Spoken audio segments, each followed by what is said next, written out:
Fala galerinha, tudo beleza? Estamos de volta no nosso treinamento diário da Cefaz-DF com mais uma questão. Essa questão na verdade é uma continuação, ela usa o mesmo comando da questão de ontem, tá? A questão que a gente fez ontem é uma sequência de questões a respeito do mesmo comando, beleza? Então é até interessante você assistir a questão de ontem para você pegar a manha, pegar a sequência aqui, beleza? Uma questão não depende da outra, mas é legal você já ficar na vibe aí da questão passada para você pular para essa, beleza? Vamos lá para o quadro. Na economia formada pelos consumidores João, Pedro e José, tá? Aqui é o mesmo comando que a gente tinha pego na questão de ontem. Observam-se as seguintes funções de utilidade com relação aos bens x e y. Aí tem a função do João, do Pedro e do José. Você vai ver que nesse caso ele só vai falar do João, tá? Então o Pedro e o José aí não importam para nada. Beleza? O João, então, ó, função de utilidade é essa. O de x e y é 5x mais 2y. Olha você na prova como é que tem que ser, hein? Suponha que o preço de x seja 200 unidades monetárias. Vamos anotar. Px 200. E que o preço de y seja 50. Dy 50. Ok. E que a restrição orçamentária seja igual a 1.000.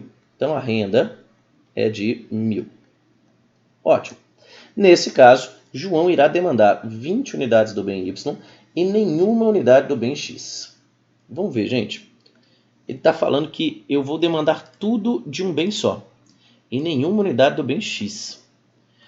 Cuidado com uma coisa, tá? Quando eu falo de demandar tudo de uma e nenhuma do outro, esse caso é um caso claramente de preferência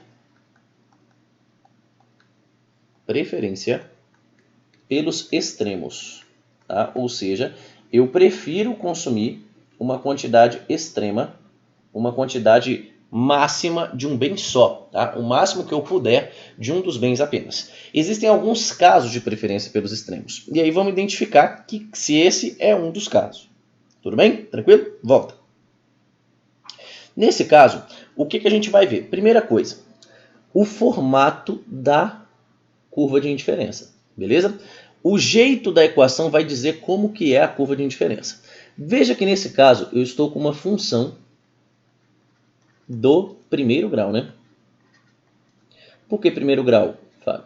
Porque o expoente tanto do x quanto do y são 1. Né? Uma função do primeiro grau. Toda vez que você tem uma função do primeiro grau, e é isso aqui você aprende lá no ensino fundamental, né? Toda função do primeiro grau representa uma reta como gráfico, né? Representa uma reta. E se tem uma reta representando, o que vai acontecer? Ó, eu vou ter aqui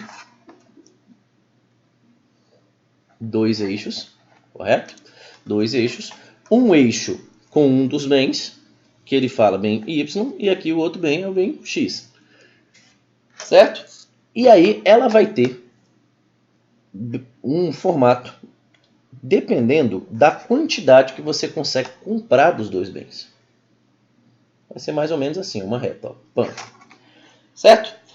E essa função do primeiro grau, os interceptos, onde vai cruzar com os eixos aqui, vai depender da quantidade máxima que você consegue comprar. Ou seja, aqui é a minha renda dividido pelo preço de x e aqui é a minha renda dividido pelo preço de y. Trazendo para o caso concreto, ó, a renda é 1.000, né? 1.000 dividido pelo preço de x. O preço de x é 200, né? 1.000 por 200, isso aqui vai dar 5. Ou seja, eu consigo com os meus R$1.000 comprar 5 unidades do bem x.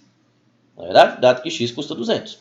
E com os meus mesmos R$1.000, eu consigo comprar, nesse caso, se eu for dividir por 50, que é o preço de y, aqui vai dar, né, corta 0 com 0, 100 por 5 fica 20. Eu consigo comprar 20 unidades do bem y.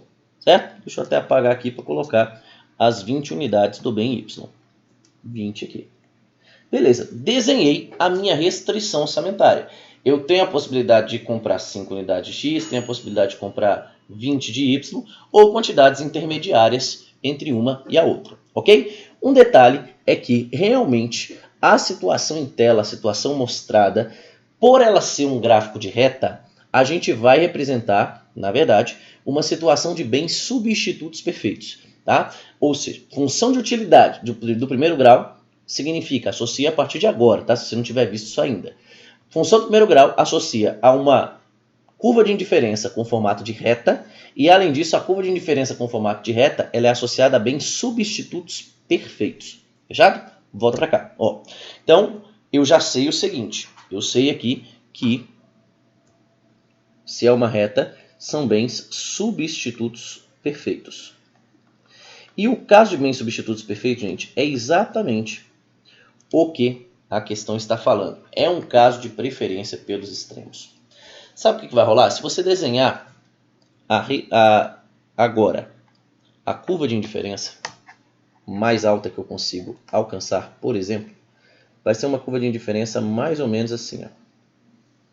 Tá? Essa é a curva de indiferença mais alta possível que você consegue encontrar. Por quê? A curva de indiferença é a função do primeiro grau, ela é uma reta.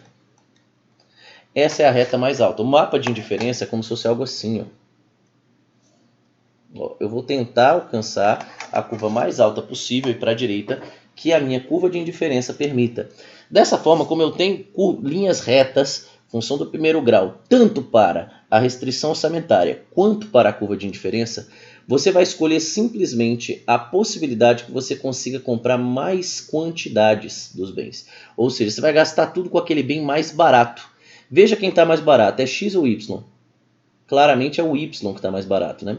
Se o Y é o mais barato, você foca o seu consumo todo nele. Tá? Essa ideia, conceitualmente, é como se você tivesse com dois bens que se substituem perfeitamente, que você usa perfeito para as mesmas coisas na vida. Só que um custa R$50 e outro custa 200. Se um custa 50 e outro 200, você foca tudo no de 50, já dado que os bens para você servem para a mesma coisa, certo? Não muda nada, se substituem perfeitamente. Então eu vou gastar tudo do bem mais barato, do bem de R$50. Tá? Então, apesar de eu estar mostrando o desenho para você, você nesse caso nem precisava fazer o desenho. Tá? Nem precisava. Por quê? Ó, você viu. O primeiro caso, o item cobrou o quê? Preferência pelos extremos. Ponto. Segunda coisa, ele te mostrou uma função do primeiro grau. Uma função do primeiro grau representa curvas de indiferença lineares. Curvas de indiferença no formato de linhas retas. O formato de linhas retas são bem substitutos perfeitos. O caso de substitutos perfeitos é um caso de preferência pelos extremos. É um caso que você acaba direcionando o seu consumo para bens que são os mais baratos, dado que eles se substituem perfeitamente. Eu vou focar no barato. Se tem um que custa 200, outro que custa 50, eu foco no que custa 50. E aí o máximo que eu consigo comprar deles são quantas unidades? Volta para cá. Se nesse caso ele mostrou aqui a renda de 1.000 e o preço de 50, basta você fazer 1.000 por 50, que dá certinho que você consegue consumir 20 unidades. Então, nesse caso, o João irá demandar 20 unidades? Sim, do bem Y e nenhuma do X. Corretíssimo. Por quê? Porque eu foco num bem só. Só de eu olhar uma curva de indiferença, uma função de utilidade do primeiro grau, eu já sei que vai ser preferência pelos extremos. Preferência pelos extremos é consumir tudo de um bem e nenhum do outro.